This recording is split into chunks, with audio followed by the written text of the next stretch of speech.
मैं हूं तारक चौधरी। हमारे YouTube चैनल DGF लाइफस्टाइल को सब्सक्राइब करें। बर वक्त और लेटेस्ट इन्फॉर्मेशन के लिए बेल आइकॉन प्रेस करें। बिस्मिल्लाहिर्रहमानिर्रहीम। अस्सलामुअलैकुम दोस्तों, क्या हाल चाल हैं। मैं उम्मीद करता हूं कि मेरे तमाम दोस्त खैरियत से होंगे। दोस्तों, शाह मोहम्मद ने ये 2 गाय गुजरात सिटी में कार्गो की हैं और अंसर फ़ारूक भाई हैं, वो पाकिस्तान से बाहर बैठे हैं और बाहर से ही इनकी पेमेंट उन्होंने हमें भेजी है। तो स्पेशल शुक्रिया अदा करती है DGF लाइफस्टाइल चैनल और इनकी पूरी टीम, शाह मोहम्मद और शाह मोहम्मद की पूरी टीम इनका भरपूर शुक्रिया अदा करती है कि उन्होंने एतमाद किया है। तो माशाल्लाह बड़ी अच्छी गाय हैं, अल्लाह ताला उनके नसीब में करे। ये देखें, प्यारा बछड़ा गुजरात सिटी के बिल्कुल साथ गई हैं, अभी लोड होंगी और कार्गो जो है वो निकल जाएगी। अल्लाह ताला के सुपुर्द है इंशाल्लाह। तो शुक्रिया गुजरात।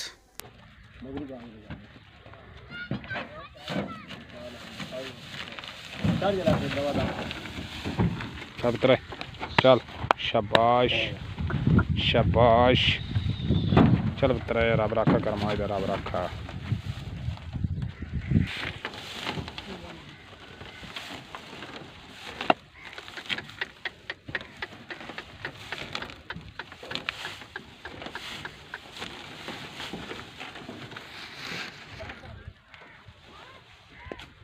ठीक है,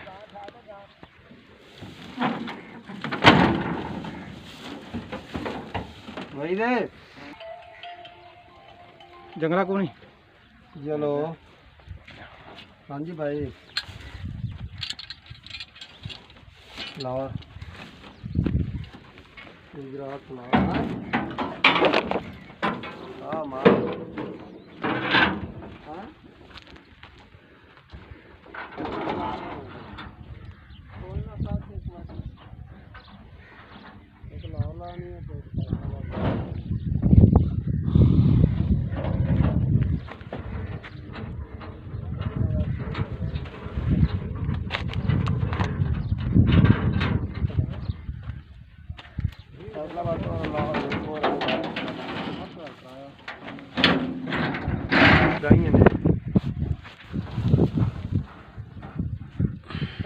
आखना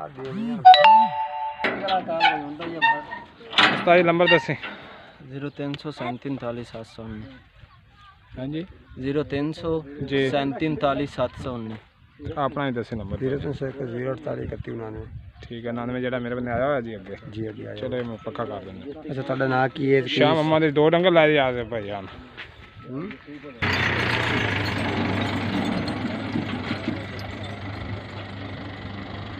गड्डी निकल गई, अल्लाह सुपुर्द जी।